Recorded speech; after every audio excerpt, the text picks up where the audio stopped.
वायुपुत्र महाबली हनुमान जी है, हृदय से लगा लिया। हनुमान जी को बार बार भीम स्पर्श करके प्रफुल्लित हो, महाभारत हर समय हनुमान जी के रोमांच होता रहता है, अश्रु प्रवाह होता रहता है। और कोई न कोई गंधर्व, कोई न कोई ब्रह्म ऋषि भगवान का चरित्र सुनाता रहता है हनुमान जी को।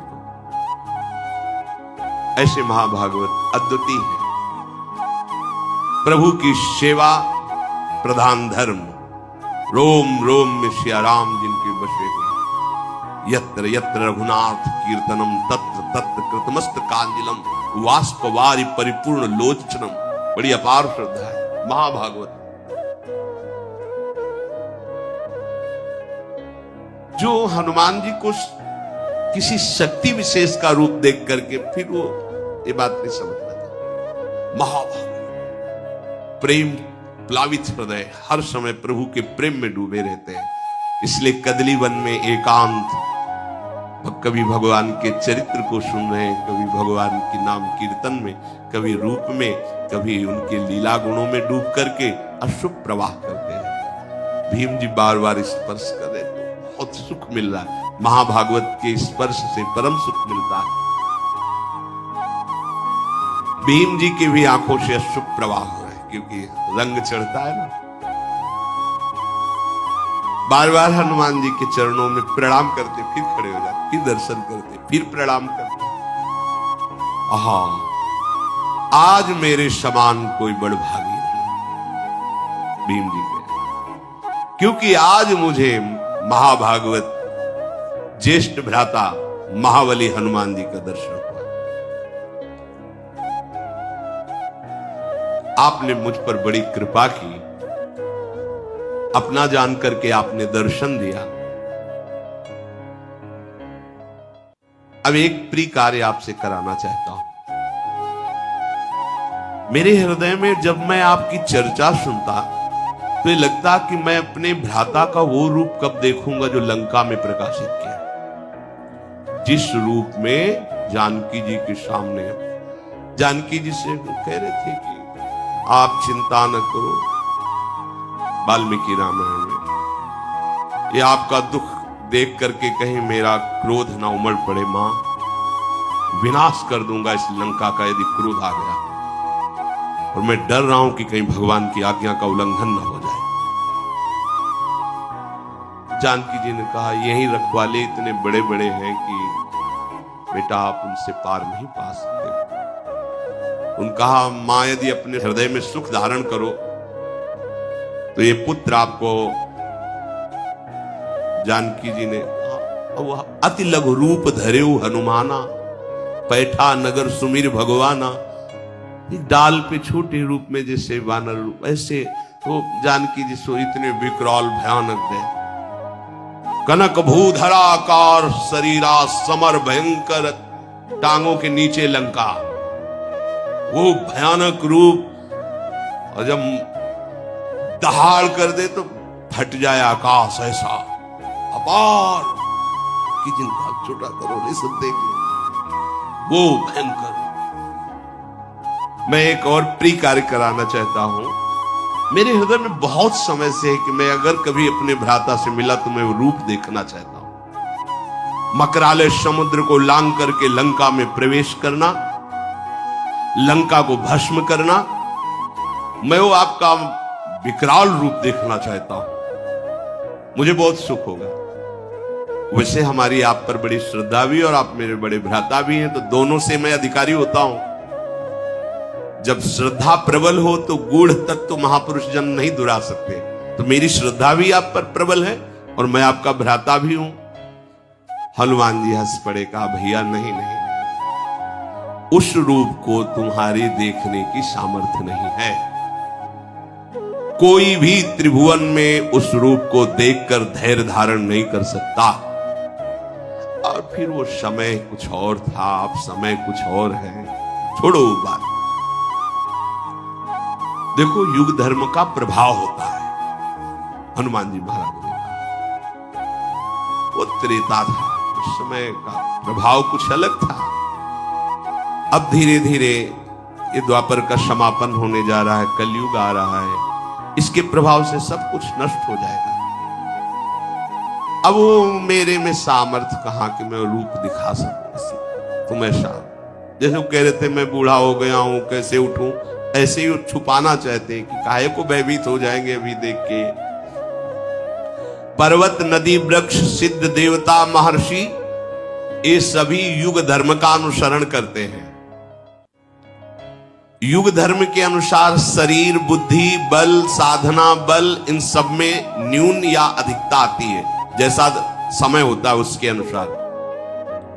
तुम मेरे उस रूप के देखने का आग्रह मत करो, क्योंकि मैं भी समय का ही अनुसरण करता हूं। अब वो समय नहीं रहा रूप दिखाने वाला।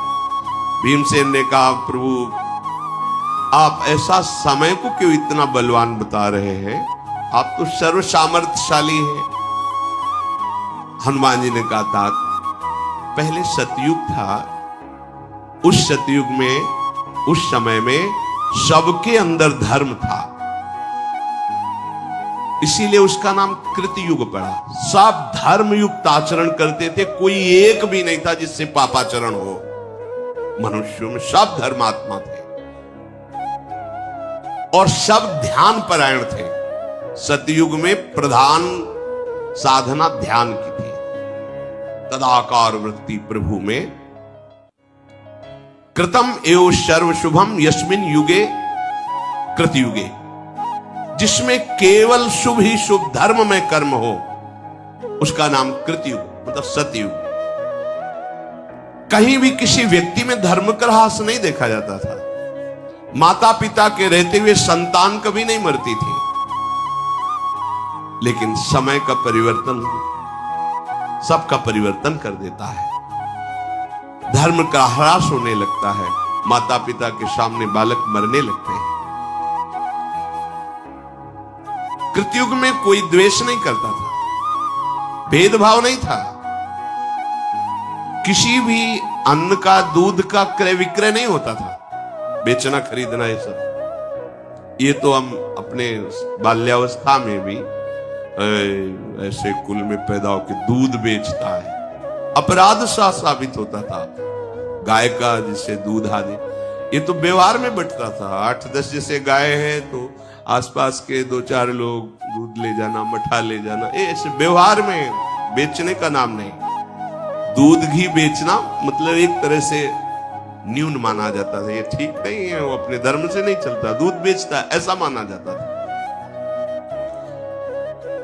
इस युग में जो कृतयुग है इसमें कभी किसी को रोग नहीं होता था, इंद्रियों का बल क्षीण नहीं होता था, क्योंकि कोई अधर्म नहीं करता था, कोई दोषों को स्वीकार ही नहीं करता था, किसी में दोष दिखाई नहीं देते थे, कभी किसी को दुख से रोते हुए नहीं देखा गया।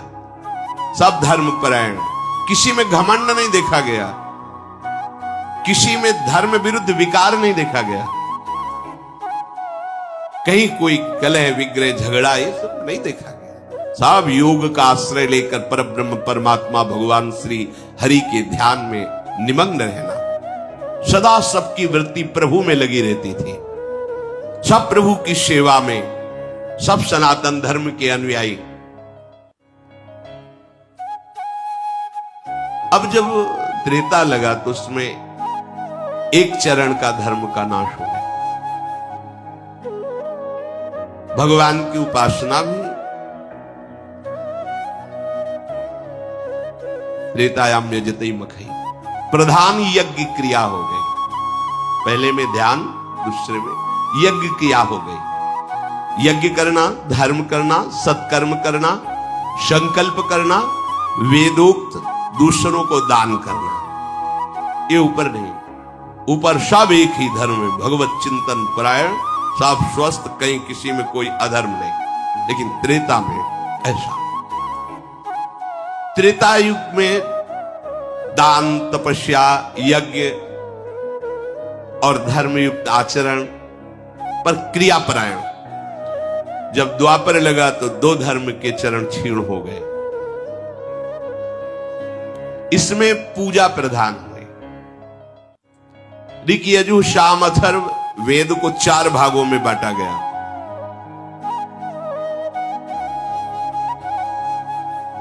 बुद्धि का, सात्विक बुद्धि का धीरे धीरे क्षय होने लगा, जो दिव्य निर्णय कमजोर होने लगा। सत्य से भ्रष्ट होने के कारण द्वापर में ही अनेक रोगों का प्रादुर्भाव हो गया। मन में विशुद्ध कामनाएं पैदा, जहां भागवतिक होती थी, ये आराधना, वहां भोग कामनाएं पैदा होने लगी। बहुत से दैवी और प्राकृतिक उपद्रव शुरू हो गए, रोग आदि शुरू, ये कृतयुग में नहीं थे। अब जो आगमन होगा अभी कुछ दिनों बाद, हनुमान जी कह रहे, क्योंकि भीम से बात करें, ये द्वापर का अंतिम चरण है। ये जो कलयुग आएगा तो इसमें एक ही चरण रह गया, 3 चरण धर्म के नष्ट हो गए। इसमें प्रायः लोग तमोगुणी और रजोगुणी ही रहेंगे। भोग वासना की प्रधानता रहेगी, उपासना की नहीं। तभी तो कोई बिरले। वैदिक सदाचार लुप्त। व्याधि, आलस्य, प्रमाद, क्रोध, हिंसा, दोष, शारीरिक रोग, मानसिक रोग, भूख, प्यास, भय, उपद्रव, ये प्रधान गुण है कलयुग के। ये प्रधान गुण है। इसमें कलयुग में धर्म का धीरे धीरे पूर्णतया ह्रास हो जाता है। अब किसी को डर लगता है क्या कि मैं किसी महात्मा के विषय में क्या बोल रहा हूं? कुछ नहीं, कोई भय नहीं। पैसा मिले, कुछ भी दिखाना पड़े, कुछ भी बोलना पड़े किसी को भी, कोई भय नहीं। तुम्हारे सुकृत जब होगा तो देखा जाएगा, अभी तो मौज में है, अभी तो आ रहा है। बस हमें अपनी भूख मिटानी, अपनी वासना की पूर्ति करनी। उपासना का कोई लक्ष्य नहीं कि जब तक हमें सत्य वस्तु का बोध न हो जाए तब तक किसी पर निर्णय नहीं किया जा सकता। सामने होने पर भी बहुत काल तक हम उसका निरीक्षण परीक्षण करेंगे, यदि अधिकार मिला है, फिर उसके बाद सत्य पर पहुंचकर फिर उसके विषय में बोला। युग परिवर्तन होने पर कलयुग से ऐसे सब प्रभावित हो जाते हैं कि केवल सुख सुविधा भोग सामग्री मिले, बस। वो कैसे मिले इससे कोई मतलब नहीं। क्या कर रहे हो, क्या धर्म है, क्या धर्म, इससे कोई मतलब नहीं। लोक क्षीण होने लगता है, प्रकृति उल्टा उसे दंड देने लगती है। आम की फसल जब आती थी तो अपने लोग बच्चे थे, झोला लेकर भाग जाते और 1-1 किलोमीटर तक आम के अलग अलग बगीचे होते थे, गांव के पूरे ऐसे बगीचे। 3 बजे उठ करके सुबह भाग के चले जाओ, 10-20 किलो आम फिर ही ले आओ। तो जैसे 4-5 बच्चे गए, अब रखवाले में बूढ़े दादा है, उनसे राम राम की, और आम बिनने आए होगे? नहीं, हम तो अपने बगीचे जा रहे हैं। 4-5 दो उनको बातों में लगाए, 2 बिन लिए, फिर 2-4 भाग में कर लिए और भाग गए। मतलब स्वाभाविक। कहां वो बड़े बड़े वृक्ष, एक एक गाड़ी आम गिरे, ऐसे वृक्ष, बड़े बड़े वृक्ष कहां रह गए? जितने रसाल हैं, जितने रस वाले जो वृक्ष हैं, जो पूज्य वृक्ष हैं, वो अंतर्ध्यान हो, प्रकृति परिवर्तित होती चली जा रही। जब वर्षा होनी चाहिए तो बूंद नहीं, धूल उड़ रही, और जब फसल पक के तैयार है तब वर्षा हो रही है, सब नष्ट हो रही है प्रकृति। क्यों? क्योंकि धर्म का ह्रास। युग का प्रभाव मनुष्य को कमजोर कर देता है। ये आगे जो कलयुग आने वाला है, इसमें कोई चिरजीवी नहीं होगा। भारी तपस्या भारा। कितने साल को बोले? 20 साल। क्या बोले? High blood pressure, low blood pressure, 500 sugar. और कितना जिएगा बेचारा है? अब तो यार दिखाई दे रहा है, केवल पैंट शर्ट दिखाई दे रहा है, उनमें जान कितनी है तो समझे में नहीं आ रहा है। गांव में जैसे खेत की रक्षा के लिए नहीं धोख खड़े किए जाते थे, ऐसे नजर आ रहे। हाँ, मतलब वो चलते हैं तो बस वो कपड़ा ही हिलता नजर आता है टांगों का। वहां कोई कि भाई यौवन शक्ति से संपन्न तेजो में, ऐसा तो नजर नहीं आता है। क्यों? क्योंकि पिज्जा बर्गर खा करके और नाना प्रकार की कुविचार धाराओं वाले दृश्य देख करके वो अपने आप को खो रहे हैं। उनके अंदर संयम, जितेंद्रियता, पवित्रता, उसका परिणाम यह है कि नए नए बच्चे आकर प्रश्न करते, मैं आत्महत्या करना चाहता हूं, इतना कमजोर हो चुका हूं, इतना ग्लानि से युक्त हो चुका हूं। शास्त्र के द्वारा जब आप संयम से चलेंगे तो आपको दिखाई देगा कि आपका ये शरीर भी स्वस्थ है, आपकी मानसिकता भी स्वस्थ है, आपके विचार आपको प्रसन्न रखेंगे। जब अधर्म होगा तो सबसे बड़ा दंड जानते हो क्या मिलता है? विचार न्यून कर करके उससे नकारात्मक सोच में डाल दिया जाता है। यह पाप का फल है। विकार को जो हमारे हृदय में नाना, उनकी बढ़ोतरी, और विचार जो विकारों को दबाता है वो असमर्थ और निगेटिव चिंतन, निगेटिव। अगर पॉजिटिव चिंतन का भाव अंदर आ जाए तो बिना संपत्ति के आप सुखी रहेंगे। अगर निगेटिव चिंतन बना रहे तो दुनिया की संपत्ति है, पर नकारात्मक सोच वो तुम्हें मारे डाल रही, वो जलाए डाल रही। क्यों? क्योंकि धर्म नहीं है। आप प्रसन्न रहिए, आप देखिए, संतुष्टायन केनवा, आप एकदम खिले रहेंगे। भारी से भारी रोग में आप एकदम आनंदित रहेंगे। न शरीर में न बाहर कोई अव्यवस्था नहीं, और जल रहे हैं। क्यों? क्योंकि अधर्म आचरण हो रहा, तो नकारात्मक सोच करके तुम्हें जला रही है।